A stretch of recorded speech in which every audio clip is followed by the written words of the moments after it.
să se apropie și să focalizeze pe această zonă a diagramei. Se vede perfect. Da? Bun, deci observăm o creștere a reactivității. Da? În zona întrebării numărul 6, iată întrebarea numărul 6, și anume se referă la cartonul cu numărul 8. Deci avem o creștere puternică a reactivității în zona electrodermală și în zona tensiunii arteriale. Aceea este minciuna, înțeleg. Da, exact. Deci a fost sinceră la toate întrebările, mai puțin la întrebarea referitoare la numărul 8. Ai ales cartonul cu numărul 8.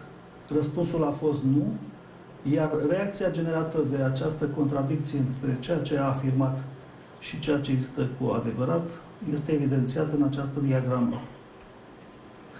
Deci am să reduc pentru dumneavoastră. Cred că acum este mult mai vizibil. Da? Da, e foarte vizibil, da. S-a văzut clar că acolo este o zonă în care sunt diferențe semnificative. Absolut. După aceea, dacă observați, după ce am depășit această întrebare, avem o scădere a reactivității cât se poate de evidentă. Domnule psiholog, vă rog să rugați subiectul să arate cartonașul. Sigur că da. Da, deci arătați-ne cartonașul, vă rog. Este vizibil. Da. Și un operator să ne arate cartonașul pe care îl ține doamna? Da, e limpede. Domnule doctor, da.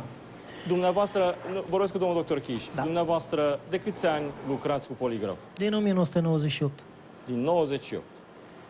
În toată această perioadă, îndelungată de activitate, Sigur. puteți estima cât la sută dintre subiecții pe care dumneavoastră i-ați chestionat nu le-ați putut, spuneați că ar putea persoana respectivă să aibă o defecțiune. Sigur. Câți dintre ei au reușit să...